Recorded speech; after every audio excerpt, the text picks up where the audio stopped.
মূলত রুমটা গ্যাসের রুম যেহেতু এবং ফেয়ার অ্যাপারেল এবং এমএস ডাইংয়ে দুইটা পাশাপাশি গ্যাসের রুম। যখন গ্রাইন্ডিং মেশিন যখন চালাইছে তখন হয়তো স্পার্ক হয়েছে, হয়তো আশেপাশে কোথাও যেহেতু গ্যাসের রুম গ্যাস লিকেজ থাকতে পারে, তখন বিস্ফোরণ হয়েছে। বিস্ফোরণ হওয়ার ফলে এমএস ডাইংয়ের 5 জন, মেনটেন্যান্স বিভাগের 5 জন এবং ফেয়ার অ্যাপারেলের 1 জন নির্মাণ শ্রমিক আমরা শুনতে পারছি আহত হয়েছে।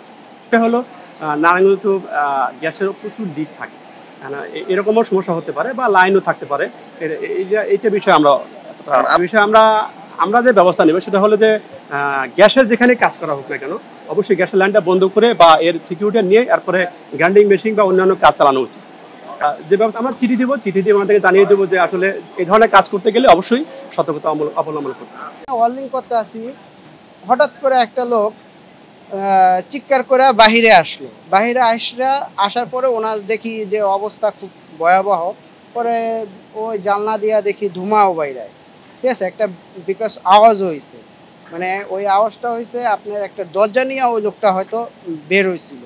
তা দরজাটা ওই ফায়ারিং বা কোনো শব্দের আওয়াজে কারণে আমি আর পুরোটা দেখি নাই ওখানে কি হয়েছে। তো ধুমার দেখার কারণে পরে আমি ওই যে ওই মেন আমাদের একটা বাল্ব আছে, ওই চাবিটা যায় আমি মাটির নিচে থাকে ওটা বন্ধ করে দিছি, পরে আস্তে আস্তে কমে গেছে। আমি 2টা লোক দেখছি বাইরাইতে, আরও লোক হয়েছে কিনা সেটা আমার চোখে পড়ে না।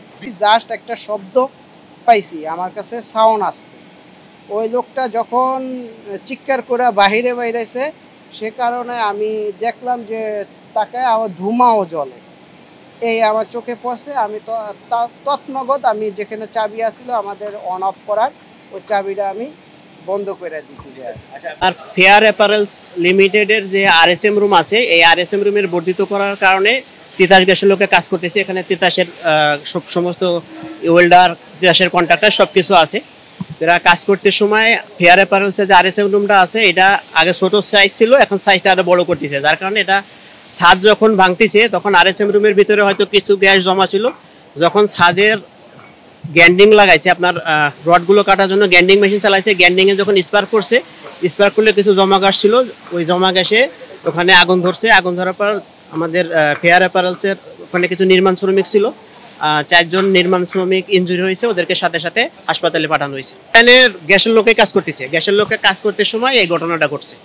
এটা আরএসএম রুম বড় করতেছে, আগে ছোট ছিল, এখন এটা বড় করতেছিল। কোথা থেকে 2000 কোনো কাজ চলে নাই, তো কাজ করতেছে কন্ট্রাক্টর লোক, কন্ট্রাক্টর এখনো তো কাজ করতেছে, এখনো তো এই প্লেসে কাজ করতেছে।